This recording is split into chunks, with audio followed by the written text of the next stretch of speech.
आपको लगता है ना आपकी बेटी का भी मन दुख गया, अरे ऐसा कभी हुआ नहीं, पर 2-5 साल में अगर एक बार भी हो जाए ना कि शांति प्रिय जी का हमारे कारण कभी हमें एहसास भी हो जाए, शायद कभी हुआ नहीं पर 5-10 साल में भी कभी एहसास भी हो जाए कि हमारे कारण इनके मन को हल्की सी तकलीफ लगी है, झट से ये नहीं सोचते कि हम में गुरु कौन है और शिष्य कौन है, बड़ा कौन है और छोटा कौन है। इतना विवेक जरूर है, 2 में जो पहले मिच्छामि दुक्कडम बोलेगा वही बड़ा बन जाए, इतना विवेक जरूर है। सास और बहू में अगर बहू ने कह दिया मिच्छामि दुक्कडम तो तय मानकर चलो सास का कद छोटा हो गया और बहू का कद ऊंचा हो गया, जो झुक गया वही तो बड़ा हो गया। ये मत सोचो कि मैं बड़ा हूं, मैं क्यों सॉरी कहूं, झट से MD मिच्छामि दुक्कडम, भाई साहब मिच्छामि दुक्कडम। मेरे कारण अगर आपका मन दुखा हो, इंतजार मत करो संवत्सरी आएगी तब मिच्छामि दुक्कडम दूंगा, अब भी बाहर निकलते ही सीधा फोन करना, भाई साहब क्या बात है, ऐसा लग रहा है आपका मन मेरे कारण थोड़ा गंदा हो गया, खराब हो गया,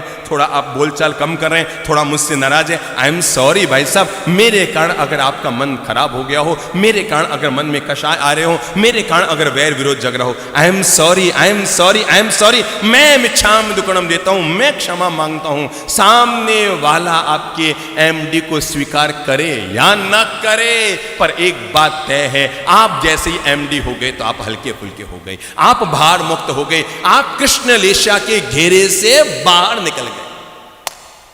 जैसे आपने बोल दिया आई एम सॉरी, देरानी जेठानी 2 है, बात कोई उलझ गई, बोल दिया, आपने भी टेढ़ा उसने भी टेढ़ा, और दोनों सोच रहे हैं मैं क्यों बोलूं, वो कहती है मैं क्यों बोलूं, और दोनों ने फैसला कर लिया मुझे नहीं बोलने का, तेरे बिना मेरा काम चल सकता है, मेरे बिना तेरा काम चल सकता है, दोनों के काम चल सकते हैं। मेरे भाई काम तो दोनों का चल जाएगा, पर ये नहीं जानते कि आत्मा की दशाएं बिगड़ जाएगी। MD मिच्छामि दुक्कडम, सॉरी भाई साहब, भाषा में 3 शब्दों का इस्तेमाल करते रहो ताकि कभी भी कृष्ण लेशा आपको न घेरे। Number 1 please, number 2 thank you, number 3 sorry. जब भी किसी से काम कराना हो, बहू को भी कहना हो ना चाय बना के ला, तो सीधा ऑर्डर मत झाड़िए, बिंदनी कुसुम चाय, प्लीज बेटा तेरे हाथ की चाय मुझे बहुत अच्छी लगती है, पता नहीं मुझसे भी ज्यादा अच्छी तो तू बना कर लाती है, ला बेटा ला। अपनी बहुरानी को फ्लाइंग किस देते रहा करो सासू माताओं, ठीक है ना, अपनी बहुरानी को फ्लाइंग किस देते रहा करो। बेटा घर में 4 मेहमान भी आ गए, 2 बजे हैं, वो बेचारी किचन से निकली है और आपको ऑर्डर झाड़ते क्या लगता है, बिंदनी चाय, उसे लगा ये मेहमान आए कि माता पोड़ी आई है, ये मेहमान आए कि माता पोड़ी आई है। पहले बहुरानी को उनके बीच बैठाइए और बैठा कर कहो अजी साहब मुझे बहू ऐसी मिली है, ऐसी मिली है, हीरा है हीरा, कोहिनूर हीरे जैसी मुझे बहू मिली है। और फिर कहिए इसके हाथ की चाय पी लो ना, और 7 दिन तक याद रखोगे इतनी मस्त चाय बनाती है। अब क्या होगा, आप बहू को बोलेंगे या बहू चला कर पूछेगी मम्मी जी चाय बना के ले आऊं? हाँ हाँ बेटा बना के ले आ। चाय तो बनकर आई, पर मैं आपको ये बता रहा हूं इस चाय ने, अगर आप ऑर्डर झाड़ते चाय का तो रिश्तों को खराब करते, पर आपने मिठास से कहा बहू को, तो चाय जितनी मीठी है उससे ज्यादा मीठा तो आपका रिश्ता बन गया, चाय से ज्यादा मीठा तो आपका रिश्ता बन जाएगा। इसलिए बहुत पोलाइटली, बहुत मिठास से, बहुत विनम्रता से, बहुत शांति से, बहुत धैर्य से, अपनों से नहीं, बड़ों से नहीं, गैरों से भी, छोटों से भी बहुत शांतिपूर्वक कहिए हाँ बेटा प्लीज बेटा है चाय बना के लिया, बेटा बेटा थोड़ा सा दरवाजा बंद कर ले, बेटा थोड़ा सा आज खाना जल्दी बना देना, बेटा आज थोड़ा पता नहीं भूख लग रही है, बेटा आज अब देखो अब सूर्यास्त जल्दी होने लगे, बेटा चौवियार करने का मन है, आज चतुर्दशी है, थोड़ा सा जल्दी खाना बना देना बेटा। जितना मुस्कुरा कर बात करेंगे मेरे भाई, हम गैरों से तो बहुत मुस्कुराते हैं पर अपनों से हमेशा मुरझा कर जी जाया करते हैं। गैर कोई मिले तो हम उछल कर मिलते हैं, पर अपनों से हमेशा हम बच कर निकलते हैं। दूर वे नहीं होते जिनकी जमीनों की दूरी है। आदमी को तब दूरी नहीं खटकती कि एक भाई चेन्नई रहता है, एक भाई बॉम्बे रहता है और एक भाई जोधपुर रहता है, कोई बात नहीं, ये नियति थी। पर दूरी तब जहर बन जाती है जब एक ही छत के नीचे रहते हैं और तीनों आपस में बोलते नहीं, तब लगता है कि जहर बन गई है जिंदगी।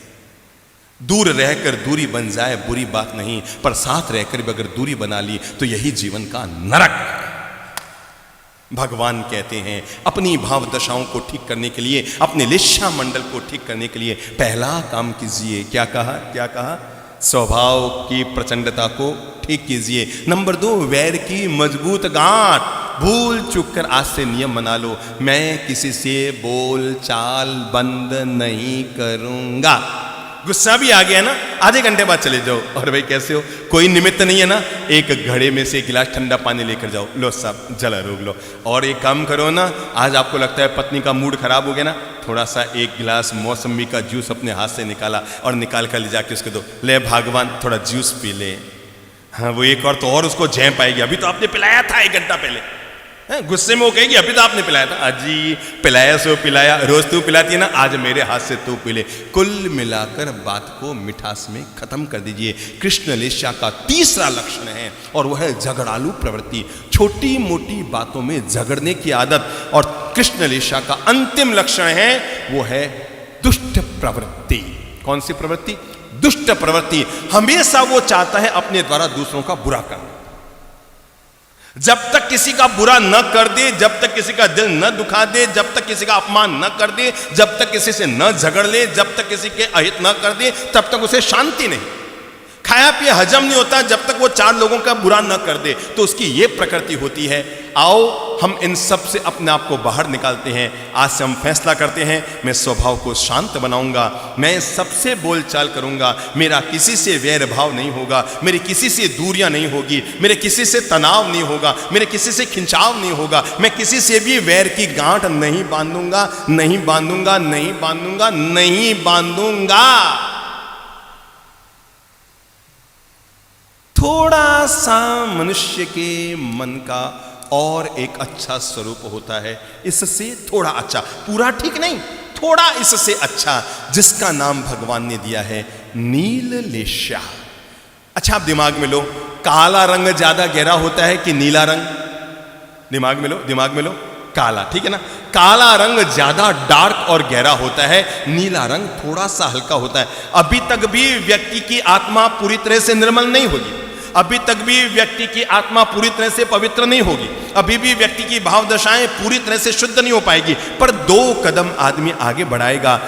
पहले का लक्षण था तेज स्वभाव, वैर विरोध, झगड़ालू प्रवृत्ति, जीवन में हर समय दुष्टता। पर जो दूसरी लेस्या वाला व्यक्ति वो थोड़ा सा ठीक है, थोड़ा सा ठीक है, मतलब उसके भीतर बुराइयां तो हैं पर वो अलग तरह की है। वो इससे दूसरों का अहित नहीं करता, अपना अहित तो ज्यादा कर लेता है। पर पहली वाली लेस्या से आदमी दूसरों का अहित ज्यादा करता है और इससे आदमी अपना अहित ज्यादा करना शुरू कर देता है। और वो दूसरी लेस्या है जिसका नाम है नीललेस्या। और नीललेस्या का पहला लक्षण है विषय लोलुपता, संसार के राग रंग में डूबे रहना, संसार के भोगों में मन का आसक्त बने रहना, हर समय मन का आसक्त बने रहता, ये भी पालूं, वो भी पालूं, वो भी पालूं, ये भी बटोर लूं। नीललेस्या का लक्षण है व्यक्ति के भीतर विषय लोलुपता जगती रहती है। भगवान ने घर में सब कुछ दिया है पर फिर भी बाहर नजरें गाड़ता रहता है, अपने में संतुष्ट नहीं और बाहर में नजर आदमी गाड़ता रहता है। ये व्यक्ति के नीललेस्या का लक्षण है। हमारे सामने आदर्श है विजय सेठ और विजया सेठानी का कि दोनों ने किस तरह से आजीवन अपने जीवन में शील व्रत का पालन किया। नीललेस्या का पहला लक्षण है विषय लोलुपता, संसार की धारा में बहते रहे, बहते रहे, बहते रहे। 30 साल पहले, 20 साल पहले, 10 साल पहले, 5 साल पहले, आज भी और आज के 5 साल बाद भी, और जब 80 साल के हो गए तब भी अगर मन में विषय लोलुपता पलती जा रही है, इसका मतलब यह है हमारी दूसरी लेस्या हम पर हावी है। हाँ, दूसरी लेस्या का जो दूसरा लक्षण है वो है आदमी का लोभी मन। सब अपना अपना पहचान कर लेना किसके भीतर क्या है। पहली लेस्या में कौन बैठा है, दूसरी लेस्या में कौन बैठा है, तीसरी में कौन बैठा है, हम सब अपना सर्वे करेंगे। दूसरी लेस्या का दूसरा लक्षण है लोभी मन। लोभी मन का मतलब क्या होता है? आकांक्षाओं के मकर जाल में उलझे रहना। जो 10 20 50 भय लख होय हजार तो लाख मंगेगी, कोटि अरब असंख्य अनंत धरापति होने की चाह जगेगी। 1000 वाला लाख चाहेगा, लाख वाला करोड़ चाहेगा, करोड़ वाला करोड़ वाला अरब चाहेगा, अरब वाला पूरी दुनिया का साम्राज्य स्थापित करना है। उसे लगता है पूरी दुनिया मुझे मिल जाए।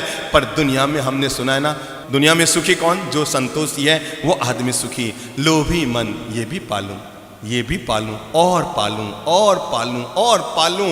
वो लटका है पेड़ की टहनी पर मधु बूंद पीने को लगा है, 2 बूंद और पी लूं। मौत सामने दिख रही है, 2 बूंद और पी लूं। और पानी की तमन्ना, और पानी की तमन्ना। 100 साड़ियां घर में हैं, 2 साड़ी और खरीद लूं। अभी भी 50 तोला सोना घर में आपके पास है, फिर भी दिवाली पर मन करेगा।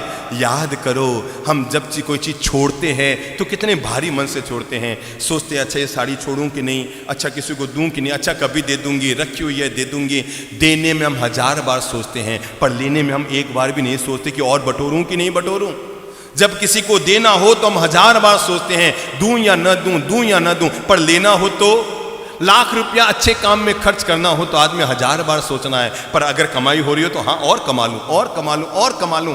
कभी एफडी में डालता है, कभी शेयर में डालता है, कभी यहां डालता है, कभी ब्याज में डालता है, कभी वहां डालता है। आदमी अपनी कमाई का 80% उपयोग जीवन में कर ही नहीं पाता। आप अपना देख लो, जितना आपने कमाया है, या तो आपने कोई जमीन में इन्वेस्ट कर दिया, या आपने एक प्लॉट और खरीद कर रख दिया, या आपने एक फ्लैट और खरीद कर रख दिया, या आपने सोना चांदी खरीद कर रख दिया, या आपने एफडी करा दी, या आपने लॉकर में रख दिया। 80% धन ऐसा है जिसका आज भी आप उपयोग नहीं करेंगे, कल भी आपने उपयोग नहीं किया था, और आने वाले कल को भी आप अपने उस धन का उपयोग नहीं करेंगे। पाई पाई पाई पाई जोड़ जोड़ कर धन इकट्ठा करता है आदमी का मन, लेकिन उसमें से 80% धन ऐसा होता है जिनका हम उपयोग नहीं कर पाते हैं, नहीं कर पाते हैं। भगवान कहते हैं ये किसका लक्षण है? नीललेशा का। बटोरने की आदत, संग्रह करने की प्रवृत्ति, ये भी बटोर लूं। अरे और तो और कोई लोहे का डिब्बा भी खाली है ना, तो ये मन नहीं करेगा कि किसी गरीब को दे दूं, घर की छत पर डाल दूं, कभी काम आएगा। मतलब लोहे का 5 रुपए का खाली हुआ डिब्बा है कि आप च्यवनप्राश लेकर आए तो प्लास्टिक का डिब्बा है, या आप बॉर्नविटा हॉर्लिक्स लेकर आए तो लोहे का, प्लास्टिक का, कांच का डिब्बा है। 4 रुपए का डिब्बा है, कोई सड़क चलते किसी को पकड़ा देते, पर मन करता है नहीं नहीं नहीं इन्हें नहीं दिया, आप क्यों दे, अपरा काम आई, छत मथे ले जाने डाल दे। सच्चाई ये है, हमने अपने घर को, जिनके फ्लैट है अलग बात है, पर जिनके मकान है, जब भी किसी के छत पर जाएंगे पता है क्या मिलेगा? ये घर का सबसे बड़ा वास्तु दोष है। अगर आपके घर में है तो आज ही ठीक कर लेना। जिस व्यक्ति के घर की छत पर टूटे फूटी लकड़ियां, टूटे फूटे लोहे के धामे, बर्तन, डिब्बे, टूटे फूटे प्लास्टिक के डिब्बे, बिखरे हुए झाड़ू, ये सब जिसके घर की छत पर पड़े रहते हैं, उस घर में हमेशा वास्तु दोष बना हुआ रहता है। घर की छत को और अपने दिमाग को कभी भी कचरे से भर के मत रखिए। घर की छत को वो वास्तु दोष है, और दिमाग में कचरा ये विचारों का दोष है। और आप ध्यान रखना, घर में वास्तु दोष नहीं होता, जब भी होता है तो आदमी के विचारों का दोष होता है। पति पत्नी में इसलिए दूरियां नहीं है कि घर में वास्तु दोष है, पति पत्नी में इसलिए दूरियां है क्योंकि दोनों में विचारों का दोष है। वास्तु दोष को दूर करना है तो विचारों के दोष को दूर करो, और घर के छत पर पड़े हुए अटाले को घर से बाहर करो। लोभ की प्रवृत्ति, ये भी बटोर लूं, ये भी बटोर लूं। ये मुझे याद है, एक संत, गुरु और शिष्य 2 लोग थे। किसी ने कांदीवली से आकर कहा, बाप जी मेरे घर आहार के लिए चलो। चले गया बेचारा संत। थोड़ा मौसम भी बहुत बारिश का था, जनवरी का महीना था, सर्दी भी अच्छी पड़ रही थी। संत गया, कांदीवली तक गया। मतलब कांदीवली ये नहीं कि सामने दिख रही है वो कांदीवली, 2-3 किलोमीटर दूर लेकर गया। ठेठ बोरीवली में महाराज ठहरे हुए थे, कांदीवली में आहार के लिए गया। गृहस्थ ने संत को समर्पित करने के लिए गरम गरम दाल के बड़े बनाए हुए थे। दाल के बड़े उसने संत के पात्र में डाले। जैसे ही नीचे उतरा तो संत ने सोचा मैं ये बड़े लेकर जाऊंगा, गरम गरम बड़े हैं, पहुंचने में 1.25 घंटा लगेगा। कैसा होता है आदमी का मन, कैसा होता है आदमी का मन। 32 बड़े गिने, एक एक बड़े को गिना कि 32 बड़े। अरे मैं जाऊंगा, हम 2 संत हैं, एक गुरुजी और एक मैं चेला, तो तय है गुरुजी अकेले तो नहीं खाएंगे ना, क्या करेंगे, इसके 2 भाग करेंगे, आधा मुझे खिलाएंगे, आधा खुद खाएंगे। क्यों जी? आधा मुझे खिलाएंगे, आधा खुद खाएंगे। मैं एक काम करता हूं, अपने हिस्से के 16 बड़े तो यहीं खा लेता हूं। वो एक बिल्डिंग की ओट में खड़े हो गए और कपड़ा आगे लिया, गरम गरम मिर्ची डाले हुए, धनिया डाले हुए और स्वादिष्ट दाल के बड़े बने हुए थे। महाराज ने 1 खाया, 2 खाया, 3 खाया, 4 खाया, 16 बड़े खा गए और 16 बड़े गुरुजी के लिए लेके निकल गए। आधा किलोमीटर चले होंगे कि चलते चलते मन में आया, बालाजी नगर भी पार न किया होगा कि मन में आया यार 16 बड़े लेकर जाऊंगा, गुरुजी सारे तो नहीं खाएंगे, उनको क्या पता मैंने 16 खा लिए हैं, और वो सारे थोड़ी खाएंगे, आधे मुझे खिलाएंगे, आधे खुद खाएंगे, अपने हिस्से के 8 मैं यही खा लूं। वो 8 बड़े और खा गया। पीछे कितने बचे? 8। महावीर नगर तक ना पहुंचे होंगे कि 8 में से 4 और साफ, क्योंकि चेले को पता था गुरुजी 4 मुझे खिलाएंगे, 4 को दिखाएंगे। कोरा केंद्र मैदान के बाजू से गली से गुजर रहा था, तब फिर मन में आया 4 भी लेकर जाऊंगा, 2 गुरुजी खाएंगे, 2 मुझे खिलाएंगे, 2 और खा गया। पीछे पीछे पीछे क्या बचा, पीछे क्या बचा, कितने बचे, बोलो बोलो बोलो, कितने बड़े बचे, 2 बड़े बचे। सोचा ये 2 बड़े लेकर जाऊंगा, गुरुजी 1 खाएंगे, 1 मुझे खिलाएंगे। संत 1 बड़ा और खा गया, पीछे बचा 1 बड़ा, लेकर गया गुरुजी के पास और जाकर कहा गुरुदेव लेकर आ गया हूं आहार। अच्छा ला बेटा ला, अपन खाते हैं। झोली खोली और झोली में पात्र में क्या निकला, कितने बड़े निकले बताओ तो, कितने बड़े, 1 बड़े। गुरुजी को लगा यार ये आदमी बड़ा जोरदार निकला, ठेठ कांदीवली गोची के लिए लेकर गया है?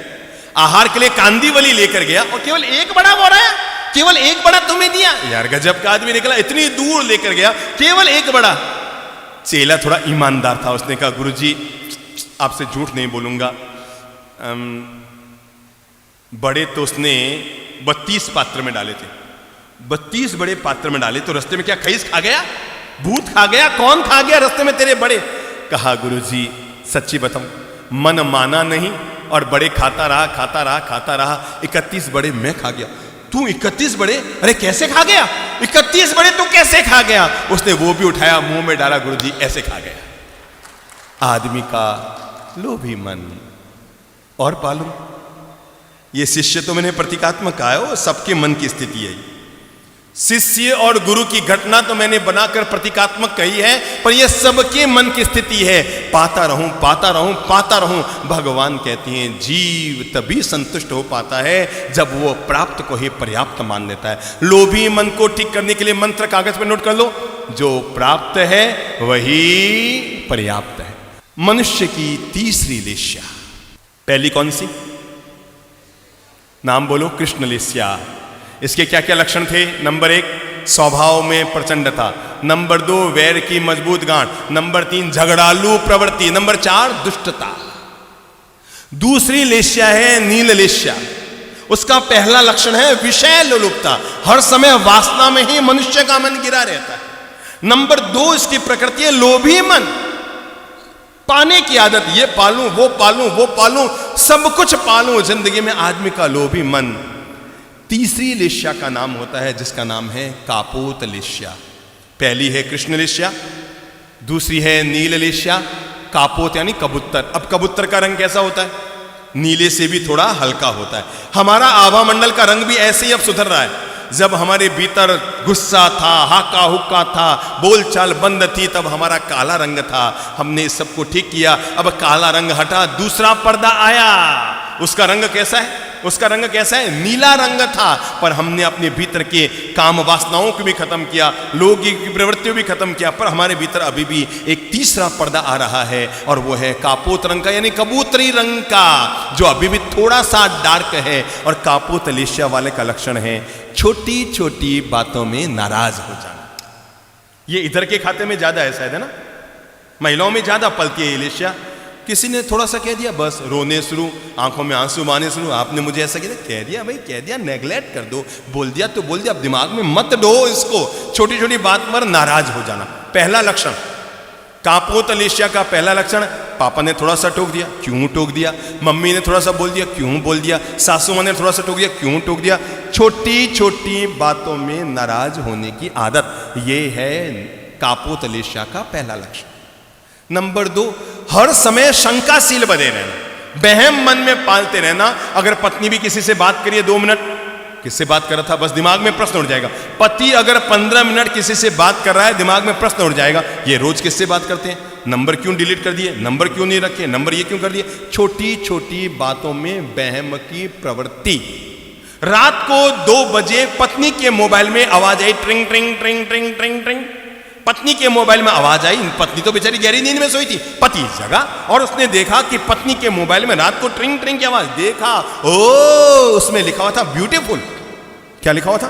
ब्यूटीफुल। चौंका, रात को 2 बजे मेरी पत्नी के मोबाइल में कौन आदमी ऐसा है जो इस तरह का मैसेज दे रहा है, ब्यूटीफुल। उसने पत्नी को डाउ, वो बेचारी उठी, क्या बात है, देख तेरे मोबाइल में क्या है, ये क्या आ रहा है, रात को 2-2 बजे तेरे मोबाइल में क्या आ रहा है? उसने कहा क्या आया है भाई, बताओ तो सही। अरे देखो इसमें लिखा है ब्यूटीफुल। उसने जट से पत्नी ने अपना चश्मा पहना और मोबाइल को आंखों के सामने लिया और कहा क्या कहेगा ब्यूटीफुल, मैं इसको रात को चार्जिंग में लगा के सोई थी और बैटरी पूरी चार्ज हो गई, तो इसमें ब्यूटीफुल नहीं, इसमें लिख रहा है बैटरी फुल। क्या लिख रहा है? Battery full. जिसके मन में शंका पलती है, जिसके मन में वहम पलता है, वो व्यक्ति अपने जीवन के विवेक को खोकर हर चीज में शंकाशील हो जाता है। और बैटरी फुल को भी क्या पड़ता है? ब्यूटीफुल। ऐसा व्यक्ति कौन सी लेशिया में है? बोलो बोलो बोलो बोलो बोलो बोलो बोलो बोलो, कौन सी लेशिया में? कापोत। अभी भी पूरा सुधरा नहीं है। हाँ, अब गुस्सा गुस्सा तो कम कर दिया, अब ज्यादा इधर उधर नजरें दांकना झांकना बंद कर दिया, अब आंखें मारना भी बंद कर दिया, अब लोभ में भी बंद, अब झगड़ालू भी नहीं है, पर अभी भी प्रवृत्ति है उसके भीतर, और वो है वहम की प्रवृत्ति। क्या है? छोटी छोटी बातों में वहम। गीता में भगवान कृष्ण कहते हैं मनुष्य के भीतर जगा हुआ है संशय, संशयात्मा विनश्यति। क्या कहा है गीता में? भगवान कृष्ण ने कहा संशयात्मा विनश्यति। जिसके भीतर संशय हर समय वहम पलता रहता है, वो विनाश की तरफ अपने कदम बढ़ाता है। कापोत लेशिया का पहला लक्षण, नंबर 1 क्या कहा मैंने? जल्दी नाराज हो जाना। नंबर 2 छोटी छोटी बातों में वहम करते रहना। उसने ऐसा क्यों कहा, उसने ऐसा क्यों कहा। एक बार क्या हुआ, चलो एक अच्छी सी खुशी देकर फिर आपको शुभ लेशियाओं में लेकर आता हूँ। एक आदमी, बहुत पुरानी बात है, बहुत पुरानी, मतलब हमारे दादा परदादा लड़दादा, उनके भी दादा परदादा लड़दादा, उससे भी बहुत पुरानी, तब जब दुनिया इतनी विकसित नहीं हुई थी। एक आदमी खेत में जुताई कर रहा था कि तभी उसने देखा एक कोई कड़क चीज बाहर निकल कर आई, चमकीली चीज, और जब सामने लेकर आया तो लगा अरे अरे अरे इसमें तो कुछ चेहरा नजर आ रहा है, और उसको साफ किया तो पता लगा उसके पिताजी का चेहरा उसमें है, क्योंकि गांव वालों ने कहा था हू बहू तेरे जैसी मूछें थी, तेरे जैसे बाल, तेरे जैसे गाल, हू बहू तो अपने बाप पर गया है। और उसने उसमें देखा अरे अरे बिल्कुल मेरे पापा की तस्वीर है, ये तो खेत में मेरे पापा की तस्वीर मुझे मिली। घर आया, ला करके अलमारी में रख दिया, अलमारी में ताला बंद कर दिया, मेरे पापा की तस्वीर। रोज जब बाहर निकलता खेत जाने के लिए पहले पापा की तस्वीर को उठाता, देखता, मुस्कुराता, पापा की तस्वीर भी मुस्कुराती, रख कर चला जाता। सच्चाई ये है वो तस्वीर नहीं, वो क्या था? क्या था? आईना था, चमकीली चीज आईना था, जिसमें वो खुद ही दिखता था। लोगों ने कह रखा था तेरे पापा बिल्कुल तुझ जैसे थे। एक दिन पत्नी के मन, बहम क्या क्या काम करता है, पत्नी के मन में आया ओ ये हो क्या रहा है, मेरा पति रोज जब बाहर जाता है जाने से पहले अलमारी को खोलता है, चाबी साथ में लेकर जाता है और अलमारी को खोलता है, कोई चीज देखता है, मुस्कुराता है और कुछ निकल जाता है क्या? मन में जगह बहम। उसने अलमारी की चाबी की दूसरी चाबी बनवाई। एक दिन पति बाहर गया हुआ था, पीछे से ताला खोला और निकाला, वही चमकीली चीज चेहरे के सामने ली। ओ तो मेरा पति इस चुड़ैल के चक्कर में है।